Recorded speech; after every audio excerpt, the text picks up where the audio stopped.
Hello, and welcome to the second and last day of live streaming events at the 4th International Symposium of Digital Literacies.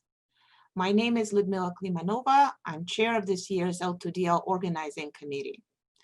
This year's symposium focuses on the intersection of digital literacies, virtual intercultural education, and the critical dimensions of virtual exchange in connection to equity, social justice, and diversity movements in the world. The L2DL Symposium is sponsored by Circle, the Center for Educational Resources in Cultures, Literatures, and Languages, hosted at the University of Arizona. Circle supports language teachers across the globe by providing access to numerous teaching resources, professional development opportunities, and networking. The next event organized by Circle is a 3-part webinar series on the topic literacy-based lesson planning. And participants can register and participants can participate in this series using the link on this slide or by going to the Circle webpage. Welcome to the second day of the L2DL. I would like to take a moment to highlight our main sessions today.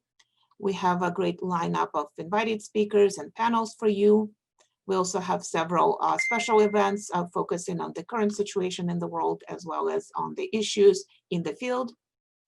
Our plenary talk will be introduced very shortly. The topic is social media for virtual exchange, exploring relationships between tools and practices.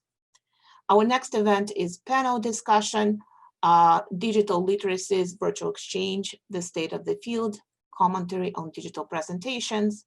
This talk will summarize the wealth of knowledge obtained from the digital presentation that were available online throughout this conference this week. The speakers will provide an overview of the state of the field and will talk about major trends and findings and pedagogical recommendations.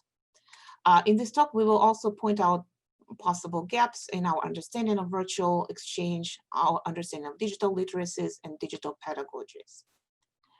Our second panel is entitled The Critical Virtual Exchange. What does critical mean? And in this session, we will focus on critical perspectives in intercultural education, the ways in which we can recognize across international, intercultural boundaries, different types of patterns and practices that are not appealing to all of the audiences and are not appealing to, are not available to all of the participants, and practices that promote transformative learning experiences. We will discuss the meaning of criticality in the context of virtual intercultural exchange, and we will outline some future directions in critical intercultural education. I will now turn to my colleague, Carmen Ramirez, who will introduce our plenary speaker today. Hello, it's my pleasure to introduce our plenary speaker, Jonathan Reinhardt. He is an associate professor of English Applied Linguistics and Second Language Acquisition and Teaching, also known as the SLAT program, at the University of Arizona. His scholarly interests lie in the relationship between technological change and the theory and practice of technology-enhanced second and foreign language pedagogy, especially with emergent technologies like social media and digital gaming. He is an associate editor of the journal Language Learning and Technology, and is serving this year as past president of Calico, also known as the Computer Assisted Language Instructional Consortium. He is the author of over 30 scholarly articles and book chapters and 2 books as well. Most recently, on social media, he is the author of a 2019 state-of-the-art review in language teaching titled Social Media in Second and Foreign Language Teaching and Learning, Blogs, Wikis, and Social Networking. And he also has a 2020 piece in Foreign Language Annals titled Metaphors for Social Media Enhanced Foreign Language Teaching and Learning. So we are so pleased to have Jonathan today as our plenary speaker. As you can see, he's very established in the field, and Please, as you listen to his plenary talk, go ahead and post, as Liudmila said, your questions and answers in the Q&A. Hi, thanks very much. I'm very happy to be sharing with you my talk today entitled Social Media for Virtual Exchange, Exploring Relationships Between Tools and Practices.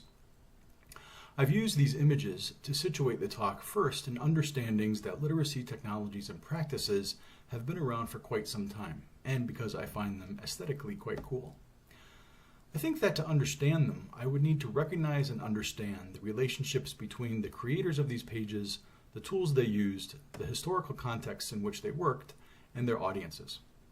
I wonder, how did the people who first read these pages understand their meanings?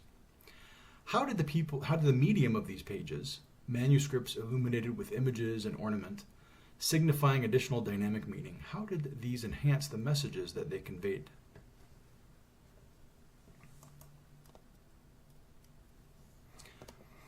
To start, here are a couple of guiding questions from my talk.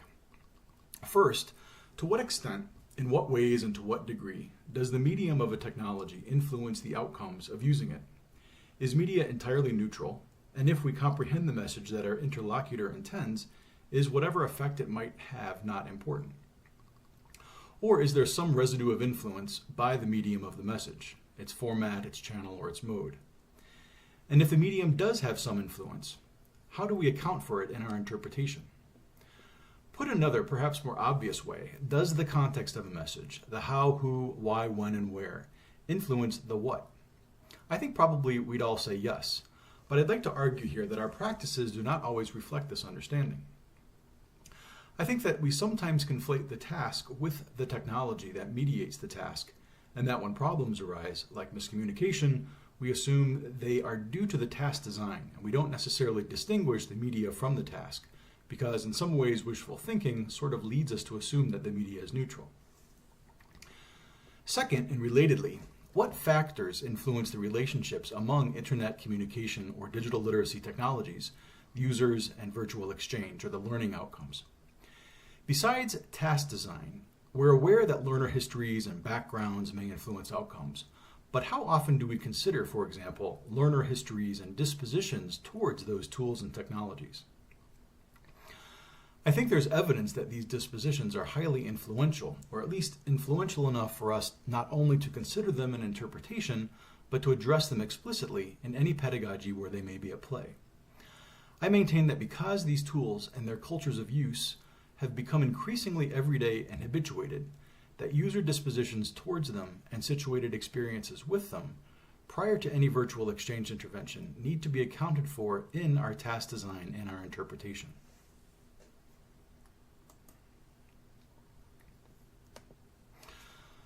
This argument has a predecessor in media studies in the work of the highly influential Canadian media theorist Marshall McLuhan, who in the 1960s developed his theory of media effects, summarized by the phrase, "the medium is the message." In 1967, he said, "Societies have always been shaped more by the nature of the media by which men communicate than by the content of the communication. The medium or process of our time, electric technology, is reshaping and restructuring patterns of social interdependence in every aspect of our personal life. It's forcing us to reconsider and reevaluate practically every thought, every action, and every institution formerly taken for granted." What McLuhan is saying is to pay attention to the medium and not just the message, because it has powerful effects on how the message is interpreted.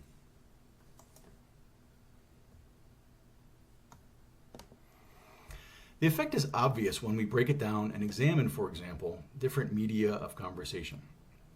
If we compare a face-to-face chat or interaction, a text, an SMS chat, and a Facebook post, we can see how the medium can make a difference. All may be conversational, but there are differences in how each are bound to time and space, how they differ in the sorts of conversational traces they may leave, how contextualization cues fare, how audiences differ, and how they may overlap in mode.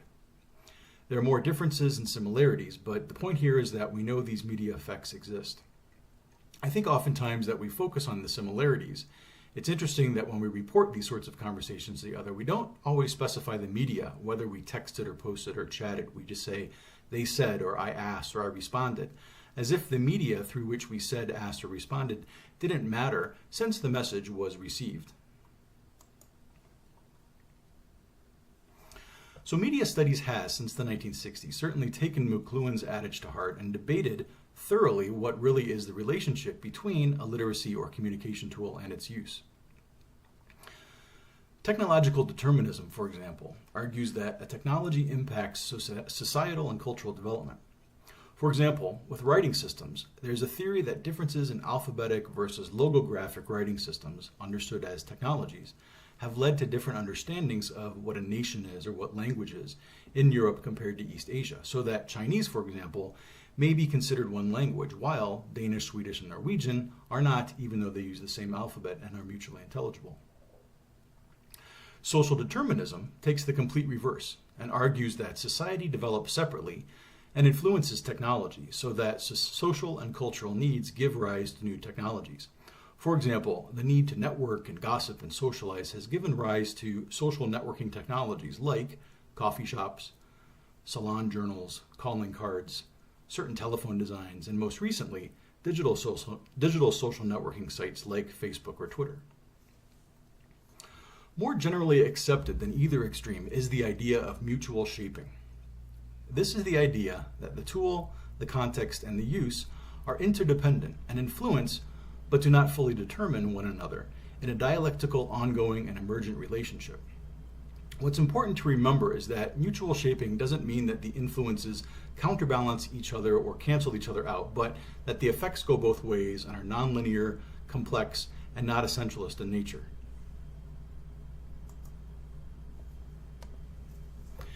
In computer-assisted language learning, Steve Thorne's culture of use hypothesis is very well known for its cultural, historical, theoretic explanation of the relationship between a tool and its use. In his 2003 piece, Thorne showed how learners of French found particular tools better or worse for their social purposes of interacting with virtual exchange partners.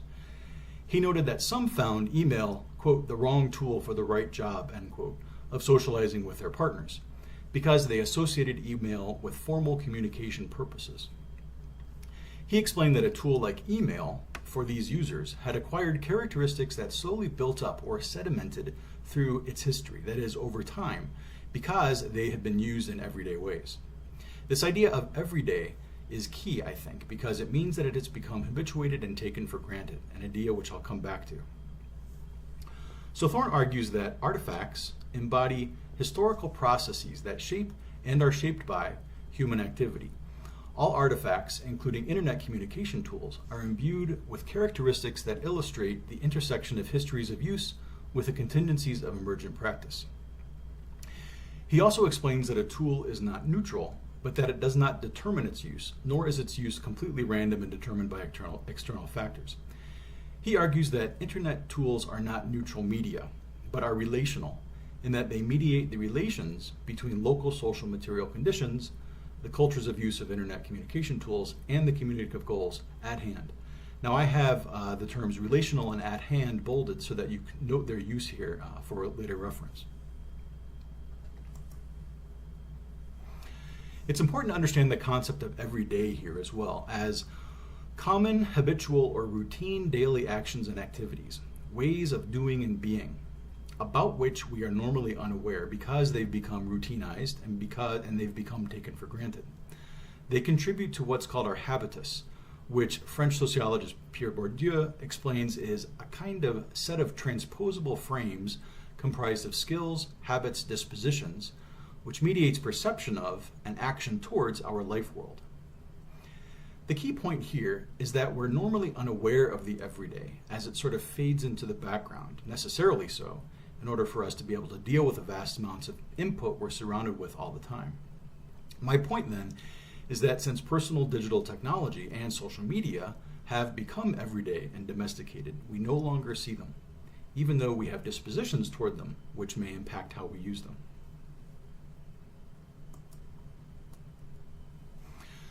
The theory of affordances is also useful when considering how technologies, learning contexts, and language use interact. According to this theory, a given ecology makes the potential uses of a tool more or less available as affordances, which can be positive, as in available or encouraged, or negative, unavailable or discouraged. The same ecology for different participants may present affordances very differently, and to the same participant at different times. Because affordances are dependent on both their and the user's history, what Thorne calls historical residua. In other words, because participants are always part of some given ecology, situated in a particular place and time, whenever they use a tool, and because they have been parts of similar ecologies at times in the past, an affordance may become available because of that association. In other words, if you remember using a tool in a certain way when you're faced with using it in a new situation, you take for granted that it can be used in that past way. On the other hand, this is important for the pedagogy of virtual exchange. If you're familiar with a tool like social media, using it for a new purpose like formal learning might make making that association not as easy as you might think it should be.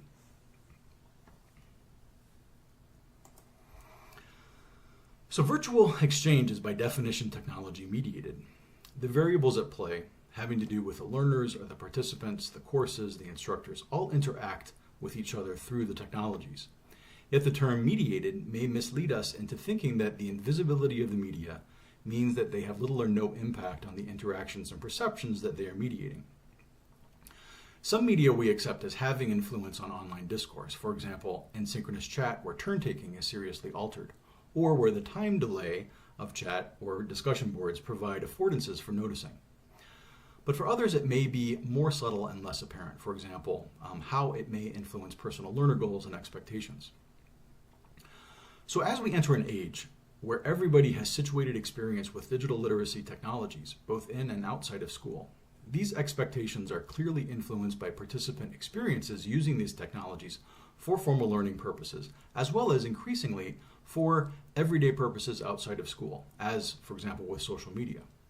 What effects then do these multi-layered, both academic and vernacular, cultures of use of various technologies have on the availability of affordances in the ecologies of the formal virtual exchanges that employ them, and how do they impact outcomes? So to explore this question, I conducted an informal survey of a few dozen pieces on virtual exchange published between 2000 and 2020, identifying a dozen that address this relationship between tools and practices.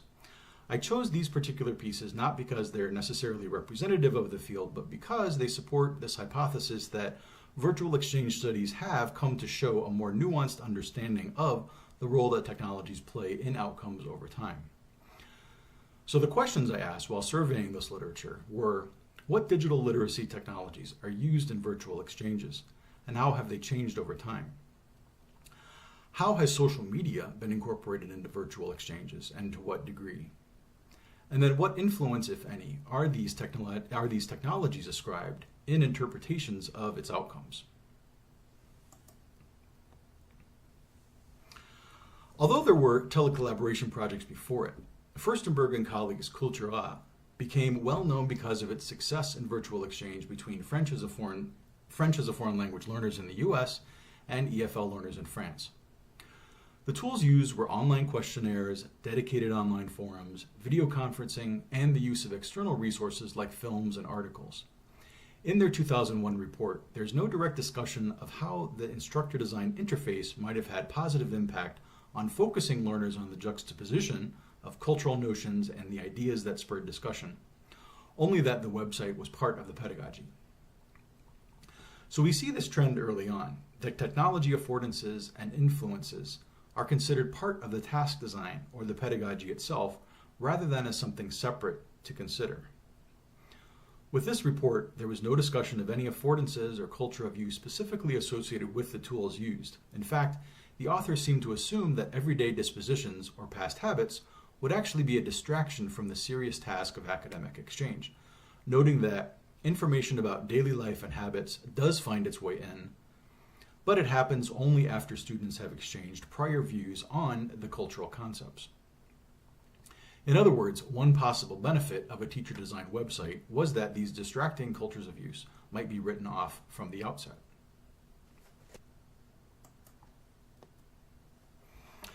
So Bell's 2002 piece is an important seminal piece in virtual exchange because it was honest about the possibility, maybe even probability, of miscommunication and tension among participants for a variety of reasons, including differing calendars, course expectations, L2 proficiencies, technological literacies, and levels of access. This would have also included dispositions towards and experiences with technology, but it wasn't specified directly.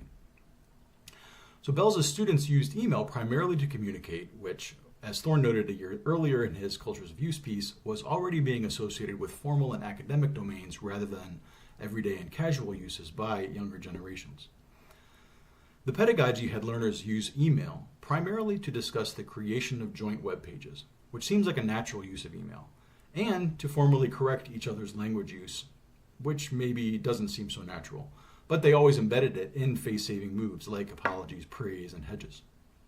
So some acknowledgement of this idea of cultures of use came through when Germans noted that the Americans seemed to be more comfortable with homepage creation, which might have contributed to different understandings and outcomes. Hanna and Denoy in 2003 published a very compelling piece in which they followed the experiences of learners of French in a Le Monde news discussion board, contrasting the behavior of learners who were responsive to discourse socialization to those who were not. Those learners who abandoned attempts to talk in French were more successful, they argue, in gaining opportunities to learn about culture, as compared to those who really only knew how to talk about themselves, a fact that the authors do not necessarily blame on the learners, but on their French textbooks. The successful participants, in contrast, seem to be more aware of these socialization moves being taken by other users in the space, and the nature of the space as argumentative and focused on debate rather than on personalities.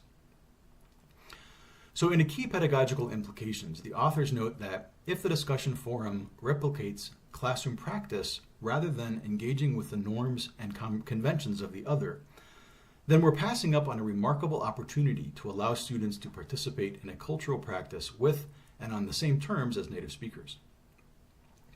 In other words, the affordances for cultural socialization in this sort of everyday non-academic media are available when learners realize that language use in these spaces conforms to particular norms, conventions, and learnable linguistic patterns. So with regards to implications for virtual exchange today, I think the message is that learners may have unexamined implicit knowledge about norms and conventions associated with particular media and cultures of use in which they participate, and they may transfer them, because they're habitus, into parallel contexts of the culture and language of study without necessarily realizing it. So Lamb's well-known 2004 piece also has implications for understanding of how we might use social media for virtual exchange. Lamb followed two Cantonese American girls as they participated in Hong Kong chat rooms and argued that they were socialized into the space to develop bilingual transnational identities. Lamb argues that in the contemporary period of globalization, the construction of identity and social relations is increasingly taking place amidst the transborder circulation of cultural and discursive materials that embed forms of belonging and subject making beyond the nation. At the time, these spaces were chat rooms and fan websites like GeoCities. Now, they've shifted to social media, becoming more participatory and identity-bound than ever. The implications for virtual exchange are that social media have the potential to serve as authentic spaces for the development of multilingual, transnational identities and transcultural affinities.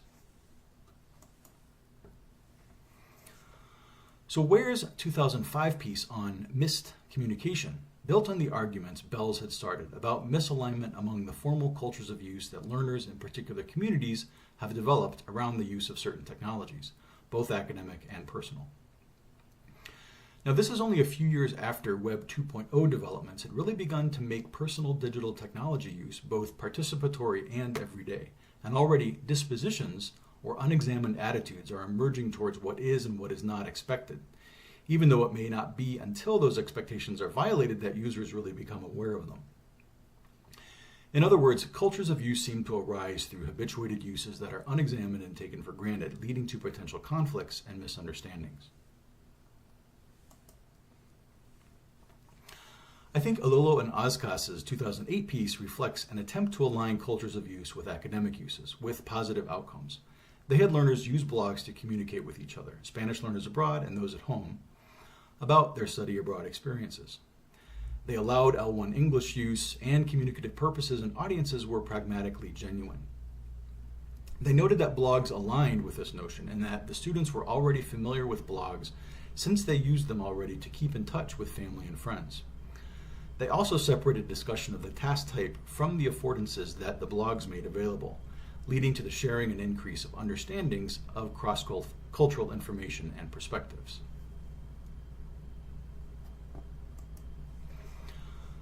Lomica and Lord's 2012 piece examined how French learners developed a learning community using Twitter, although contributions by the French participants were periphery. They found evidence of social presence through the use of social media like Twitter, but although their students benefited from the experience, that the exchange was a bit lopsided. The US students were frustrated, quote, that their counterparts in France who were studying English at a school of engineering did not embrace Twitter as quickly as they did. In fact, there were only 3 active tweeters in the French institution out of a group of 15. So it's not clear exactly why there were only 3 French tweeters, but it might be that the French students did not recognize Twitter as an academic tool for learning. And so they had no academic-oriented culture of use associated with it. Or if they did, maybe it was associated with an informal one. The piece is a good example of how vernacular or non-academic everyday social media technologies like Twitter by the 2010s were being associated with these informal domains outside of class. And so cultures of use were not only emergent, but could potentially be in conflict even before an exchange, like a virtual exchange of this nature, got started. Klimanova and Dembovskaya's 2013 piece followed several Russian as a foreign language learners interacting with Ukrainians in VKontakte, a Russian social networking site. They found that learners, especially heritage learners of Russian, sought to build equal personal relationships and avoided activities associated with learner identities. They were, quote, able to overcome, to a certain extent, the limitations of low proficiency by resorting to multiple affordances of the social networking site. This is a clear example of how learners transposed their understandings or their habitus of what social networking sites were to develop and present new aspects to their identities. The authors note that a major benefit of authentic social media as a space for virtual exchange is that students might, quote, obtain an opportunity to observe how native speakers fashion their cultural identity in these internet social spaces, and how they present themselves in the photos they post in their profiles, for example, and in their various online activities. Another 2013 piece by Law and English described how EFL learners in France and Taiwan set up an unsanctioned Facebook group in complement to their official exchange tasks done in an official dedicated website created by the instructors. A linguistic analysis of the language used in each group showed far more interpersonal language use in the unsanctioned space than the official one. The authors note that, quote, the use of social media, and perhaps because it was perceived as being informal, gave the students a stronger sense of autonomy and thus more effectively moved them beyond the walls of formal learning. On the unofficial site, interaction was multi-directional and spontaneous. So the implication here, I think, is that for authentic social media to work as a space for exchange, learners may need to have a certain sense of autonomy and control over it, including the topics and the tasks that they do in it. Now, this is obviously quite a challenge, as instructors should ideally develop and align tasks with predetermined learning objectives. Perhaps the lesson here is to recognize that formally designed spaces may not function very well for informal exchange because they are sanctioned, and that using multiple tools and spaces may allow these functions to be distributed across several intertwined cultures of use, some academic and some informal. So in 2014, Rick Kern published a piece examining how the experiences of French learners in virtual exchange was notably impacted by the video conferencing medium that they used. He takes a sort of medium is the message perspective to argue for renewed pedagogical focus on context-medium use relationships. He explores various theories of mediation, including actor-network theory, arguing that mediation itself has agency, and for the idea of a mutual shaping dialectic, so where sometimes we start with a medium at hand and it gives us new ideas, shaping our expression on its own terms. He argues that digital technology, because it involves code which symbolically transforms representation, means that technology-mediated language pedagogy should be centered on relationships among these constantly remixed and retransformed representations.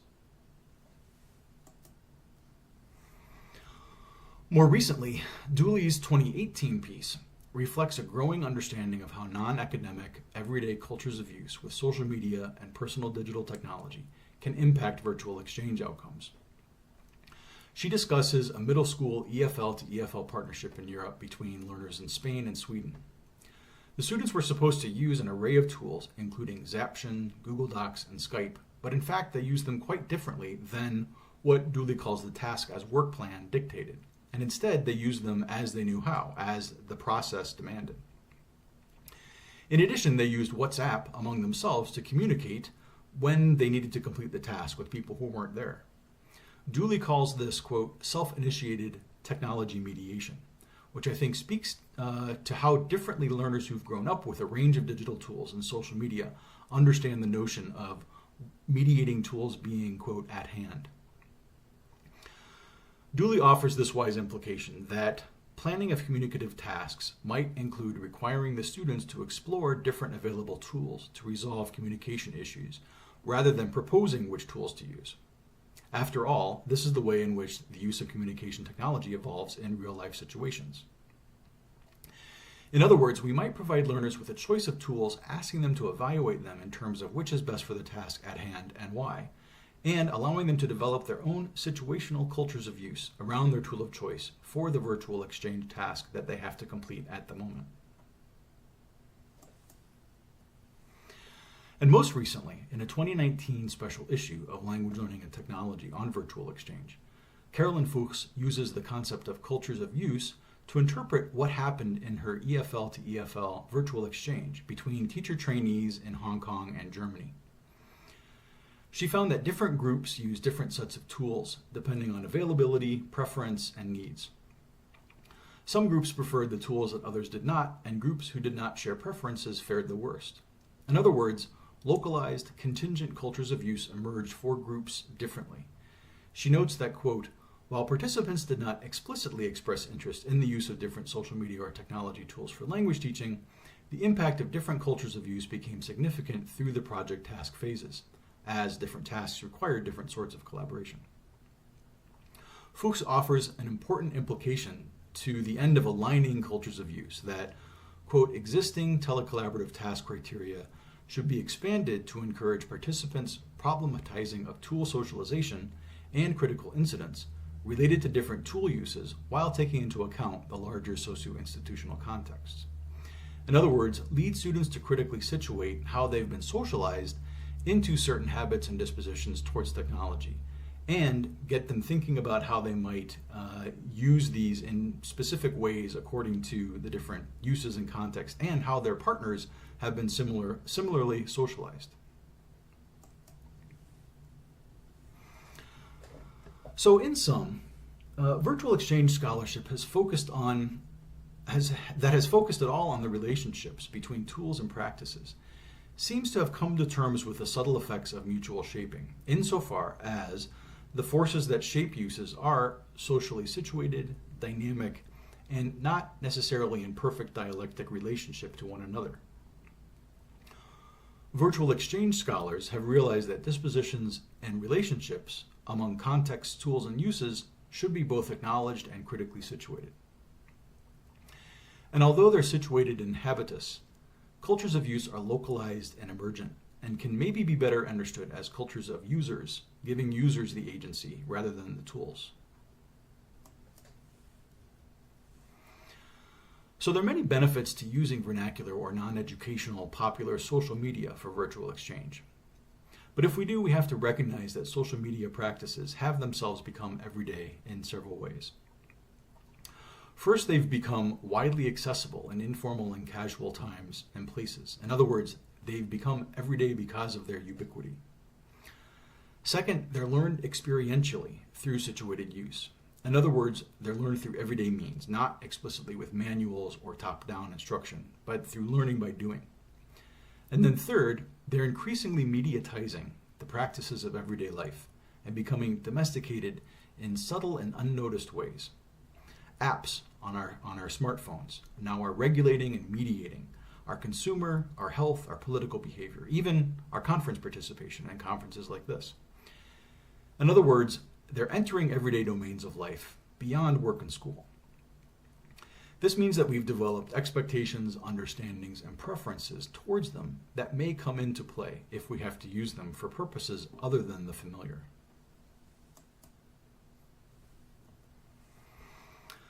So how should virtual exchange pedagogy respond? Well, I'll echo Rick Kern here and others here and argue for a relational pedagogy that attempts to raise learner awareness of how medium and context interact with language use, form, and meaning.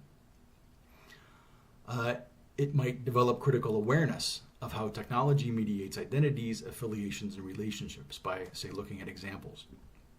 And then it might build intercultural social media literacies, that is, the kinds of digital literacies that we need to understand how social media are used differently and similarly among and within cultures, especially the cultures that we're working within.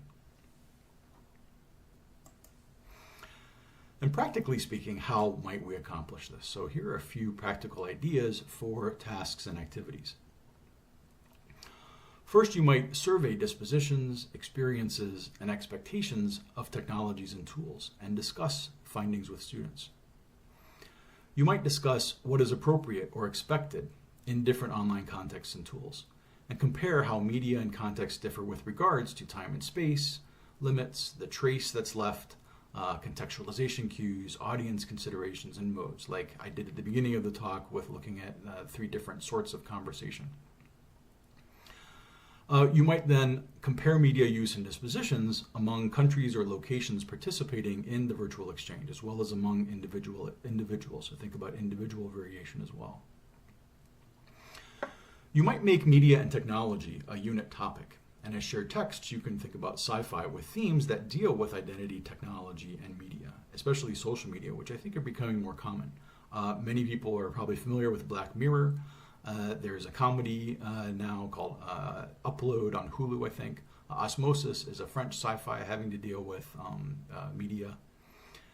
So for learning activities, I've developed a set of metaphors for conceptualizing how you might leverage social media, basically to think of them as windows, mirrors, doorways, and playgrounds. And this I have in a recently published article in the references and available on my website. Okay, so in conclusion, how and why we use digital literacy technologies, with what and whom, to work, play, learn, socialize, and express ourselves is no longer tethered to when, where, and to some extent who we happen to be. These everyday uses become habituated and taken for granted in situated cultures of use, and motivations towards them become dispositional. Uses of these technologies for formal pedagogical purposes should recognize that they come with unexamined dispositions and situated experiences. Pedagogy, especially virtual exchange, should raise critical learner awareness of the relationships between medium and message, and have learners reflect on their own dispositions towards personal and academic use of social media. And so I'll leave you with this quote from McLuhan from 1964. And I imagine when he wrote this, he was watching people watch TV. But I can only imagine what he would say if he saw people looking into their devices, their smartphones, laptops. He said, "For any medium has the power of imposing its own assumptions on the unwary. Prediction and control consist in avoiding this subliminal state of narcissus trance." Thank you. That's all I have.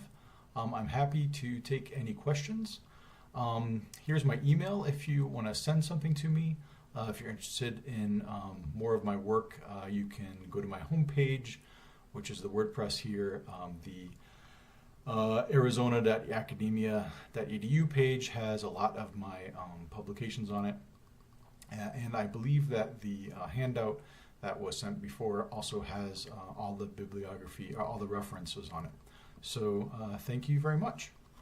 Thank you so much, John, for that presentation. It was brought up a lot of really wonderful discussion points.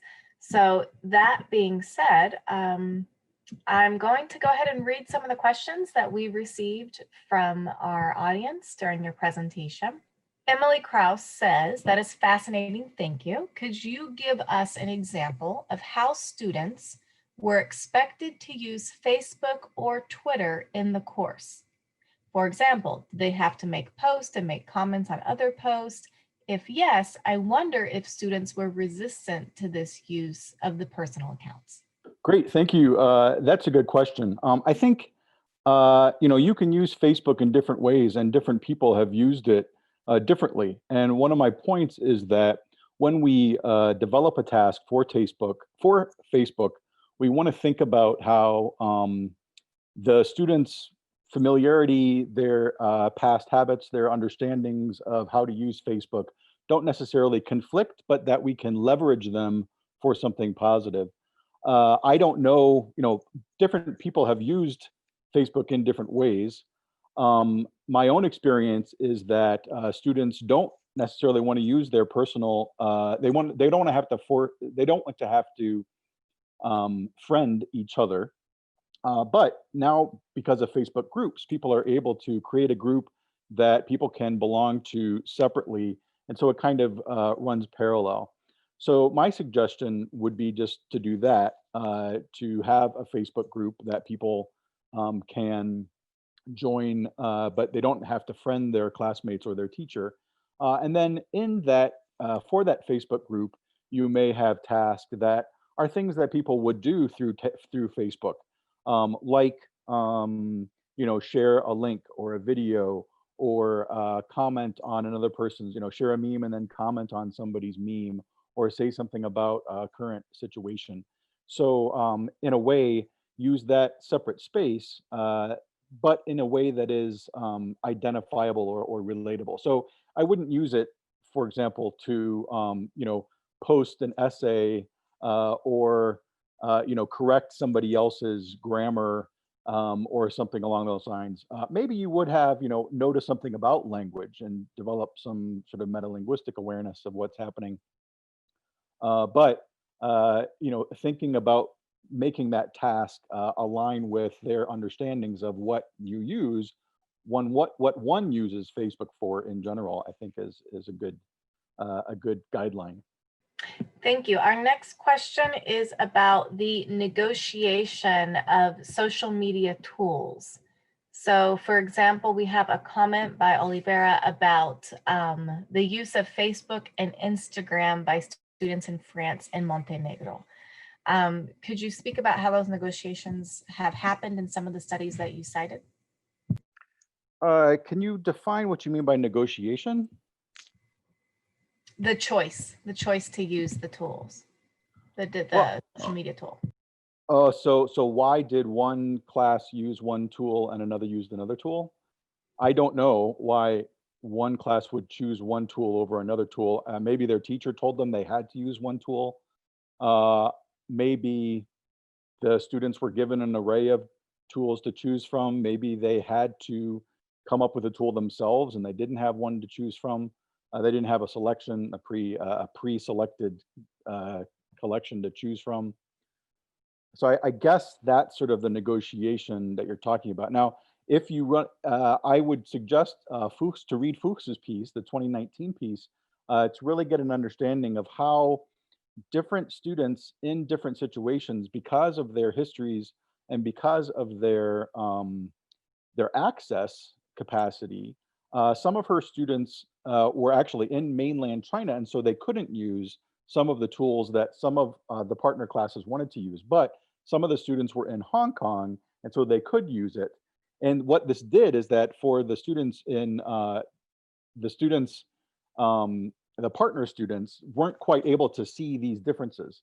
So, what tools the students, how they decide what they're going to use. Um, you can do like an evaluation and talk about like what are the strengths of this tool versus this tool.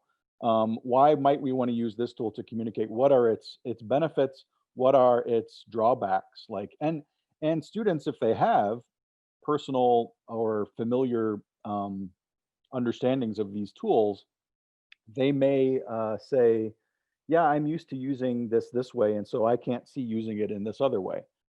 So, maybe there's a stage at the beginning where you evaluate the tools and you talk about, what are their affordances, what are their strengths and weaknesses, and what do we think the strengths and weaknesses would be for our partners in this other place.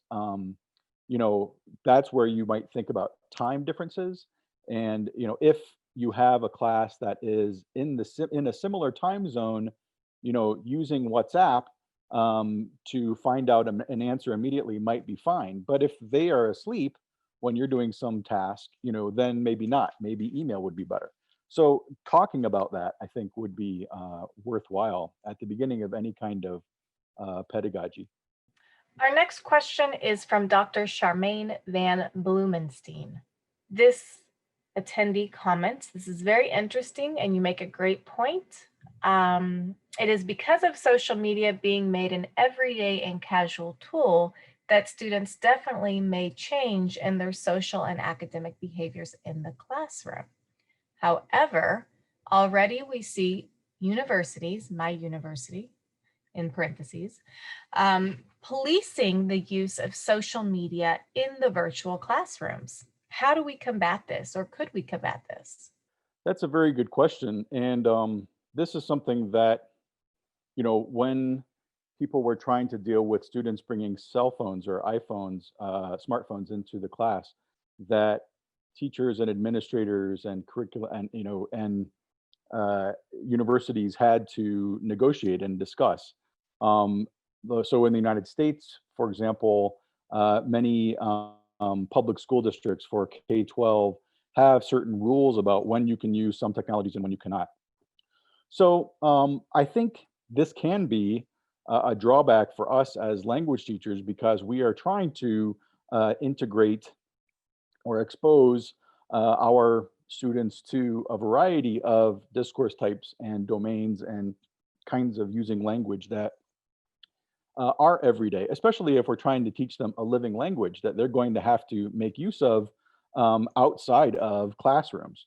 And so it is a great challenge. And I think the best way to do it would be to start by creating a task that they could do outside of class and then come back and report on, or maybe do some sort of task involving, say, some social media when they're outside of the school, and then fill in or complete some kind of a activity that has them report on it. And then when you're all in the classroom, then you just look at the reports and you ask them to remember what they did. Unfortunately, some schools you can't get around the particular rules, but people are like, oh, is social media good? It's bad. It's it's a bad force. It's a good force. I think it's just a force, and we have to recognize that people use language through social media now. I mean, it's one I find myself sometimes the majority of the production of language that I do in some days is through social media, right? Or the reading that I do is, in these contexts. So for us to ignore this in our language teaching is really doing students a disservice. But that is a big challenge. So I think, just think of your task design as somehow recognizing that and building it in. And then maybe eventually if you get a critical mass of instructors who recognize the benefit, then you can perhaps go to the administrators and say, for this context, we need to let the students use their cell phones, or maybe have it, one day a week where they can use them or something like that. but of course, but it's a big challenge. Shannon Swaro comments, glad to see you point to the need for VE pedagogy to raise critical awareness of the mediating effects of technology on identities, affiliations, and relationships.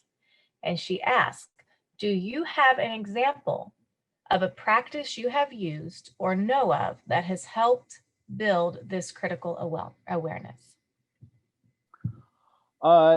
The practice, I think, can be very useful, and people have been doing this in ways, in different variations for a long time, and that is to take a transcript of an interaction that is in a text context, some sort of text mode, or maybe a Facebook post, and then to take it out of its context and analyze it and look at it and think, okay, here is a Facebook conversation. How would this conversation look if it were a face-to-face conversation? So we can do kind of a genre transformation activity of it where we say, well, what if this were two people actually talking face-to-face as opposed to in this Facebook conversation? How might it be similar? How might it be different? Well, for one thing, it would have a turn-taking structure, for example, but they might be shorter turns. There might be some listenership feedback that people might give back and forth. So then by thinking about that, the students' awareness of how the medium or this genre affects how people are taking turns. That would be one example. You can think about, there was a great example, and it's pretty old, but it was, what would a famous piece of literature look like if it were a Facebook conversation? And you could do this with what would it look like if Romeo and Juliet were having they were having their relationship through Twitter, right? That would be an example of how you can take of something that people understand is in one genre, and then by moving it into this other one, you're forced to think, well, that would be right. No, that wouldn't be what somebody would say on Twitter. But what are they trying to say? So that kind of awareness activity that involves language and involves the conventions or the expectations of different modes or technologies can be very eye-opening for students. And with a transcript of anything, especially looking at their own transcripts, looking at their own production and seeing, oh, like, how did you use language? What might be another way to say this? That can also be very enlightening. So Liudmila comments, thank you for this really insightful and thought-provoking talk. I have a question in connection to this year's symposium theme. Can social networking tools disrupt or promote equitable practices in virtual exchange?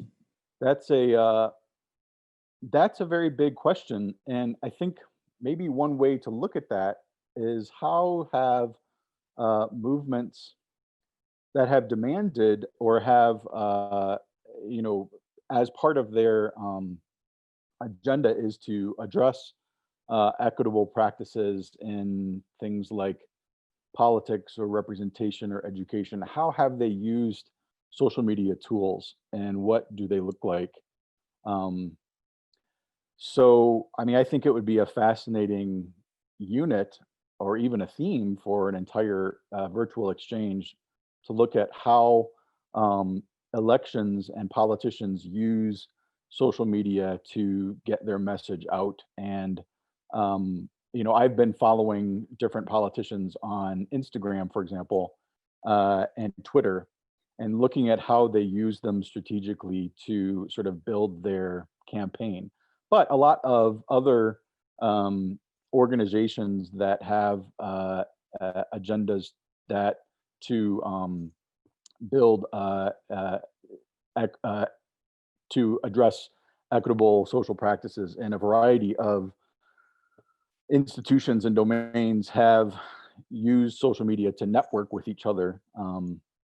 So I guess that would be a way to integrate it into virtual exchange pedagogy and curricula is to look at the movements out there that have used it in ways to, just, I mean, here's an interesting, I think it's a really interesting phenomenon recently, how, the traditional debate um, medium, which was this, two people talking to each other at the same time. And then we saw the first presidential debate, and we saw the reaction to that. And it was kind of like, and everybody was like, mute button, where's the mute button? And I was like, can you even imagine, like, 4 years ago, even, especially 10 years ago, anybody even understanding what that would mean, mute button, and so then it became, in the second one, it was more like I'm sorry, in the third one, it was more of a split screen. And then there was this idea that we had to use the technology to regulate it. So anyway, I'm not sure that is necessarily addressing the theme of the conference, but understanding how different political or rhetorical purposes are filled or realized in these different kinds of media, I think can be enlightening. So we have time for about 2 more questions, about 5 minutes. Siyong Ru asks, or comments first. Many of my students use informal language frequently on social media, like LOLs, emojis, etc. Informal emails sent to their professors. Do you think it is needed to instruct them to use appropriate language depending on the types of media? I absolutely do. And I think the focus needs to be on the media and the audience, and who are they? So again, this is this idea of cultures of users, that we are using this in a way because of who we are in relationship to one another. So if I'm using email to talk to a friend, I may say LOL, or not say dear, friend, best wishes. I might use conventions that are very much like chat or informal conventions. But if I am using email to interact with, my grandparent or a boss or a professor, how might it be similar or different?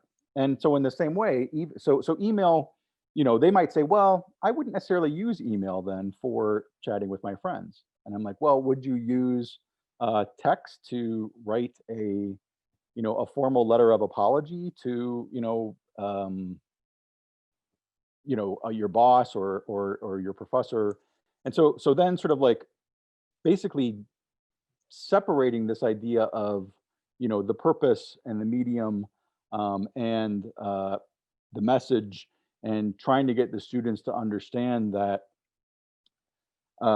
depending on their purpose, depending on their audience, the medium or the tool that they use has to be strategically considered. But I think you have to draw it to their attention, yes. And the best way to do it is just to sort of give them examples of, things that might be right or wrong, or unfamiliar or familiar, and ask them to analyze them so that they deductively sort of come to this understanding, as opposed to you saying, you must use this when you're talking to a professor in this media, and you must say this when you're talking to a friend in this media. So give them the different context, and ask them to think of like what it would be considered right or wrong, if that's possible. And again, if you're working with learners of language, you're going to have to deal with proficiency levels. But I don't think there's anything wrong with giving students, all students, even at very early levels, they want to know. They want to know slang. They want to know things that they don't normally learn in classes, right? Like swear words. But giving them those examples of how do people chat in Spanish, for example, even at an early level, can be really, really. It can really engage them and make them realize that, oh, Spanish isn't just a language they're learning in a classroom. It's not just a subject in school, but it has these equivalents that I'm familiar with that make it more real to me. And our last question is, again, from one of our organizers, Liudmila. She says, this is a big one. How will cultures of use and culture of use mindsets change and evolve in connection with the worldwide emergency, online teaching, and global pandemic? That's a great question. And you just have to think that basically people are now developing understandings and dispositions and expectations about what good online learning is, what bad online learning is, what they like about it, what they don't like about it, what works, what doesn't. Entire families are figuring this out, or they're learning it whether or not they're learning it, explicitly. I've heard from friends with children that they're like, wow, my daughter is just figuring this, she's just doing it. She's figuring out it's great, oh yeah, sure.